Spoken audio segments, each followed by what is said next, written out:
เซฮายสบายดีพี่น้องสบายดีเบิร์ดสุขูสุคนเด้อมาพอกันอีกแล้วกับบ่าววงเมื่อนี้เปลี่ยนบรรยากาศมาถ่ายอยู่ไฮหน้าพี่น้องออกมาไทยหุดตะกาแต่ว่าเข้าพท่านได้ลงฮอตหน้าบ่าววงสับยังงันมาเอาเสียมอยู่เทียงเมย์ใหญ่ก็คือเมย์ของเมย์เอิ่นว่าเมย์ใหญ่หรือว่าเมย์เท่าอยู่เราเอิ่นว่าเมย์เท่าเดี๋ยวสิพามาเบิ่งภาพบรรยากาศไฮหน้าบ่าววงว่ากว้างหน่อยนะโอเคเดี๋ยวย่างไปเอาเสียมก่อนพี่น้องเอาบรรยากาศก็คือฝนสิตกนี่พี่น้องนี่คึมๆแค่แต่มันบ่แดดมื้อนี้พี่น้องอันนี้บ่แม่นหน้าบ่าววงเด้ออันนี้จะเป็นหน้าของน้าสาวผู้ที่มากินแกงเห็ดบวกน้ำบ่าววงมื้อวานนี้นั่นล่ะผู้นั้นล่ะพี่น้องเพิ่นเป็นลูกสาวหล่าได้เพิ่นก็โอ้ลูกสาวหล่าได้มูลหลายเพิ่นว่านั่นล่ะเบิ่งเอาผู้ใดอยากได้มูลหลายมาเป็นลูกสาวหล่าเด้อ เดี๋ยวไปเอาเสียมกับพี่น้อง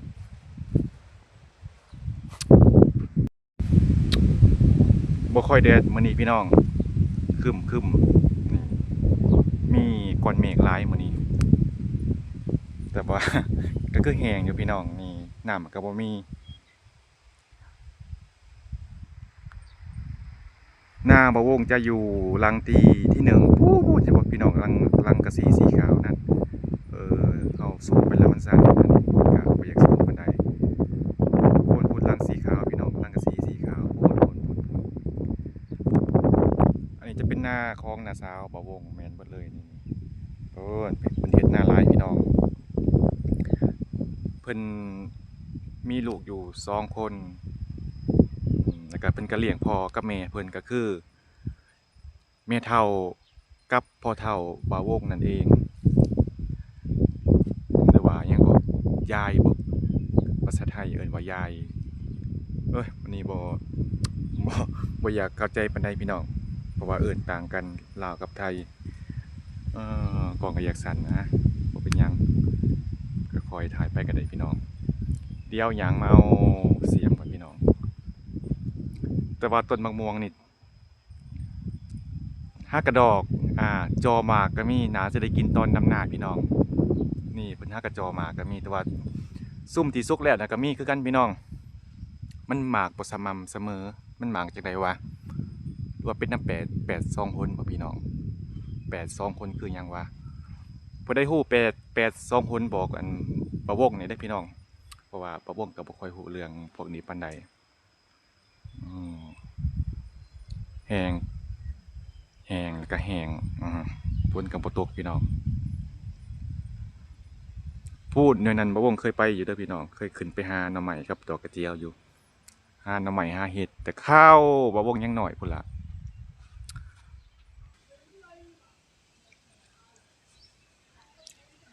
มังม่วงเพิ่นจะเป็นสองรุ่นบ่นี่รุ่นสุกก็มีพี่น้องรุ่นกำลังสิมานี่ก็มีนี่สงสัยจะได้กินหลายเดือนอยู่พี่น้องน่าจะได้กินสวงดำหน้าซุ่มนี่นะนี่บรรยากาศอยู่เถียงนา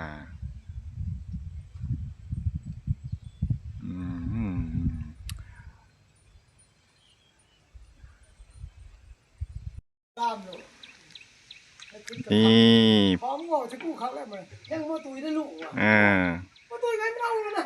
อันนี้จะเป็นแม่ของบ่าววงหรือว่าแม่ใหญ่หรือว่าแม่เฒ่าเอิ้นจังได๋ก็ได้เนาะแม่ใหญ่โค้งแม่นอยู่ลาวเอิ้นว่าแม่ใหญ่หรือว่าแม่เฒ่าพี่น้องเพิ่นนอนอยู่เถียงนาบ่ได้นอนอยู่บ้านเพิ่นนอนเผาไก่เผาเป็ดเพิ่นเผางัวเผาสวนแม่นเห็นบ่เถียงเพื่อนเห็นบ่เถียงหน้าหลังบักใหญ่เนาะพี่น้องเถียงบ่แม่นเฮือนเถียงเด้อบ่แม่นเฮือนเด้อส่วนนั้นจะเป็นพ่อของแม่บ่าววงนี่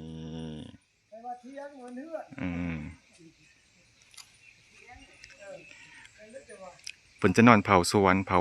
เป็ดเผาไก่เผางัวเพิ่นพี่น้องเพิ่นบ่ได้มานอนอยู่ในบ้าน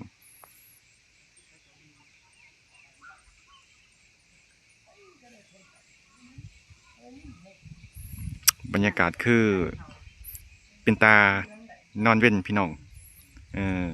น้องไส้กับไทยหน้าทาอยู่ปูนอยู่เทียงหน้าพุ่นโอ้บ่เห็นหงมันมั่วพี่น้องสูงแล้วมันมั่ว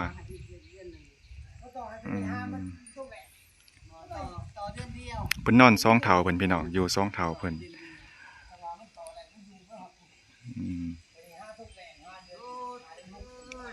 เพิ่นได้ก็จะเค้นอันครอบครัวอันพี่น้องทั้งแม่บ่าวงก็สิประมาณนี้แหละพี่น้องนี่ถ่ายให้เบิ่งเบิดแล้วเด้อทั้งพี่น้องทั้งพ่อแล้วก็พี่น้องทั้งแม่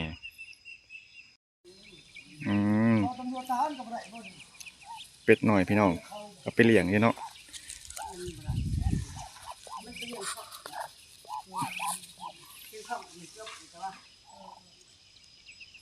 โอเคพี่น้องเดียวลงไปเบิ่งน้องชายก่อนเพิ่นไทหน้าบ่แม่นแล้วบ่จักไทยกับเมียเพิ่นเพราะว่าบ่า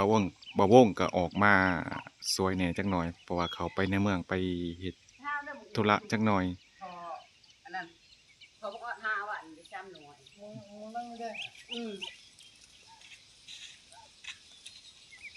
เก็บเอาโลดดกอยู่กำลังหมากก็มีมักม่วงก็ได้มักม่วงขนาดมันแต่ว่ามักม่วงมาแล้วก็ครบหมดบางหน้าบางแนวมันมีหมดแม่นมีหมดครบหมดในส่วนกล้วยส่วนหน้าทงนี้จะเป็นหน้าหนองสาวผู้ที่มากินซีนจุ่มกับบ่าวงมื้อนั้นล่ะพี่น้อง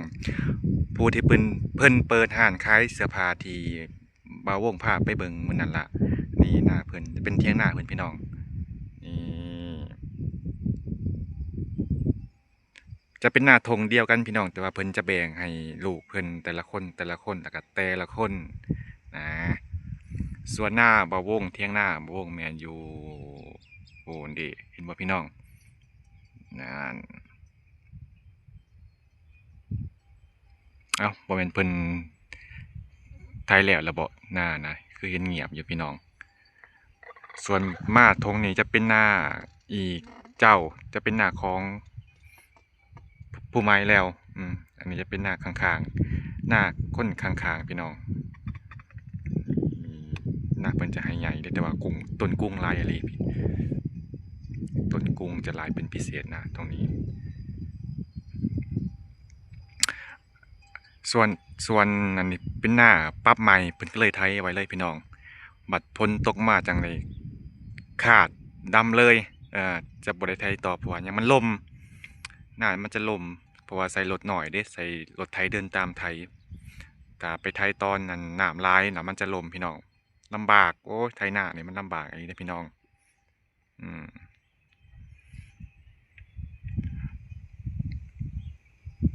โอเคเดี๋ยวไปเบิ่งน้องไส้เพิ่นไถหน้าก่อนพี่น้องบ่แม่นแล้วบ่หน้า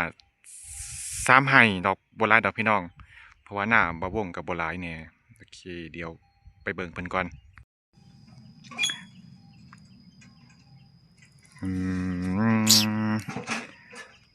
หน้า3 ไร่พี่น้องแล้ว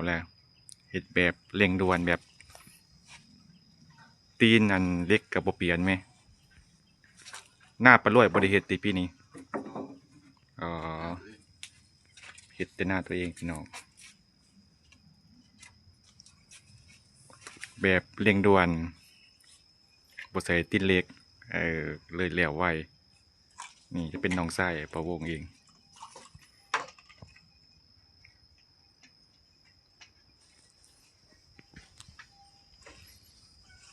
1 2 3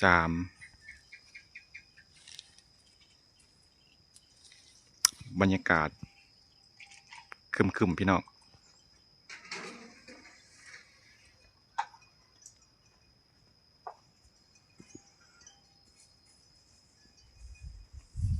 สิไปใส่เอาสิใส่จักแล้วอยู่เทิงได้บักลายหนึ่งเพิ่นไปเก็บมะม่วงจากกะสิเมื่อพี่น้องคุยจิรอลายอยู่พี่น้องนี่ก็แมนพี่เมนเบิดพี่น้องบ่ได้มาขุดเบิ่งว่าโตมันใหญ่ละบ่ นี่เมนเบิดพี่น้องไว้จิรอลายอยู่เด้นี่ไงอันนี้ก็แมนอันนี้ก็แมนนี่ก็แมนแมนแต่บ่ฮู้ว่าสิโตใหญ่หรือว่าน้อยบ่ท่านได้ขุดลองเบิ่งเดียวจักหน่อยบ่วงสีมาขุดเบิ่งว่าตัวใหญ่บ่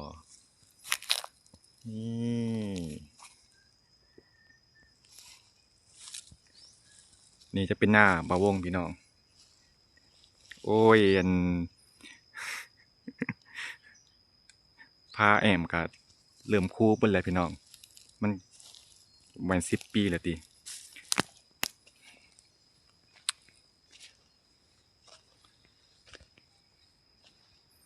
แฮงพี่น้องน้ำก็บ่มีน้ำก็บ่ค้างจักให้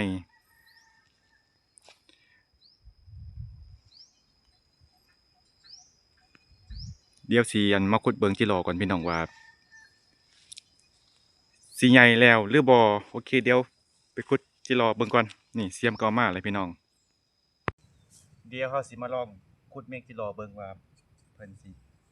โตใหญ่แล้วหรือบ่พี่น้องมาลุ้นกันขุดจิรอปี2026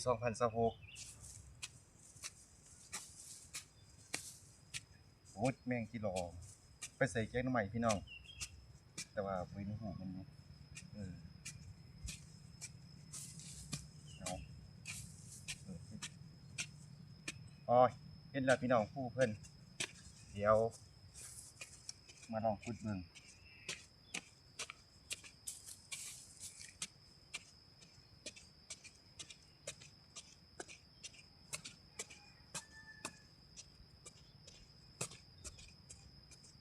นี่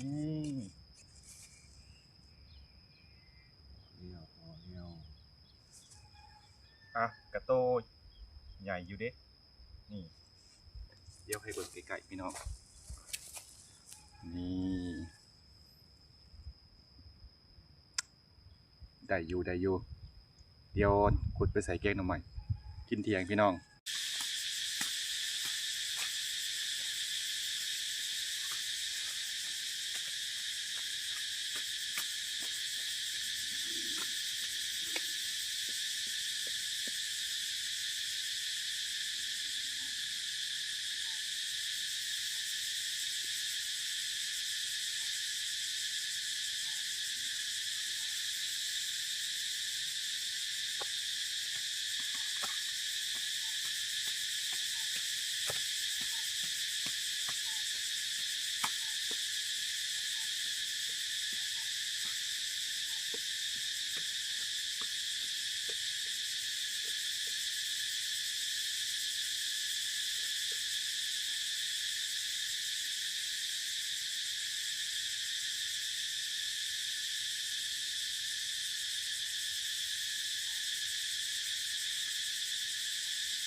โอเคพี่น้องจะได้คิด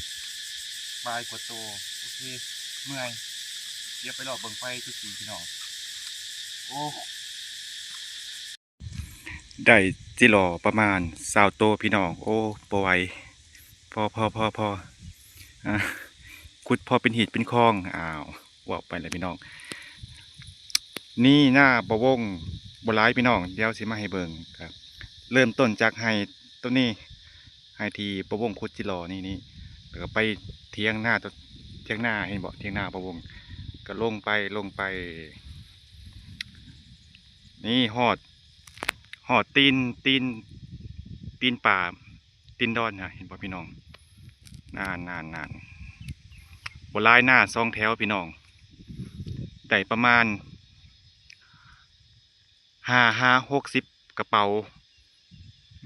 แต่ว่าโซลาอยู่บ้าน บ่าววงจะดำเอาจะบ่ได้หวานนะพี่น้องดำเอาโอ้ยเมื่อย ปันนันสิไปเกาหลีปันนันสิเฮ็ดไห้เฮ็ดนาว่าซั่นกุจิรอกับเซาหอบๆเลยพี่น้อง ส่วนนี้จะเป็นหน้าของป่าบ่าววงนี่เขตแดนก็คือต้นกระเดานี่ใช่ไหมเด็กต้นกระเดาดีพี่น้องนี่จะเป็นหน้าของป่าอันนี้จะเป็นหน้าของบ่าววงโบราณพี่น้องดำกับประมาณ2 ทิศก็น่าจะแล้วเพราะว่าปีนี้น้องชายกับน้องไผ่สีมาเฮ็ดหน้าซอยเฮ็ดหน้านำพี่น้องคันสิให้อัน2 เฒ่ากับ1 หนุ่มมันเฮ็ดหน้าคือสิบ่ไหวอ่าโอ้ยเมื่อยพี่น้องโอ้ยกุจิรอนสาวโตกับเมื่อยพี่น้องแต่ว่าควายเพิ่นก็หลายอยู่เด้หักโตบ่ค่อยใหญ่ปานใดพี่น้อง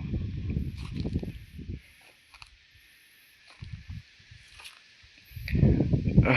ยลูกหลายคนแบ่งกันผู้ละเล็กผู้ละน้อยพี่น้องส่วนมาทางนี้ก็จะเป็นอีกเจ้าหนึ่งพี่น้องนี่อันไห้ที่มีต้นจิกนี่จะเป็นหน้าอีกของเจ้าหนึ่งก็คือหน้าบ่าวของบ่าววงก็คือน้องของแม่นี่ส่วนหน้าตัวนี้จะเป็นหน้าอ้ายของบ่าววงประเภทอ้ายของแม่บ่าววง ส่วนธงที่มีอันหลังคานั่นเห็นบ่พี่น้องจะเป็นหน้าของหน้าสาวก็คือน้องของแม่บ่าววงต้องเข้าใจหน้าเพิ่นหน้าร้ายแต่ว่าลูกหล้านเพิ่นก็ร้ายคือกันพี่น้องแบ่งกันผู้ละเล็กผู้ละน้อยก็เลยได้ผู้ละเล็กผู้ละน้อย ก็พอได้กินพี่น้องเฮ็ดร้ายกับเมื่อยเฮ็ดพอได้อยู่พอได้กินอันนี้จะเป็นหน้าโมนได้พี่น้องหน้าหมั่งหน้าโมนก็คือหน้าโมนของพ่อของแม่ที่เพิ่นแบ่งให้จะบ่แม่นหน้าที่พ่อกับแม่บ่าววงซื้อเด้อส่วนหน้าที่บ่าววงปลูกมันจะเป็นหน้าที่บ่าววงว่าซั่นจะเป็นหน้าของพ่อและก็แม่บ่าววงซื้อเว้าก็บ่อยากของละเมื่อยหิวน้ำพี่น้องโอเคเดี๋ยวย่างไปเอารถแล้วก็สิโกโฮมกลับบ้าน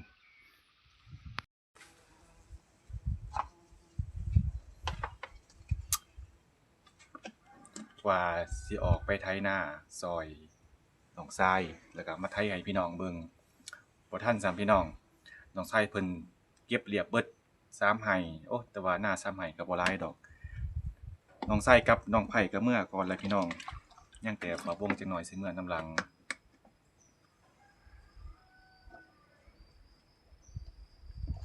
ว่าสิมาโซ่ไถนาให้พี่น้องเบิ่งบ่เห็นจ้อยพี่น้องเอาไว้โอกาสหน้าพี่น้องเดี๋ยวบ่าววงสิจัดการให้เบิ่งแต่ว่ากับ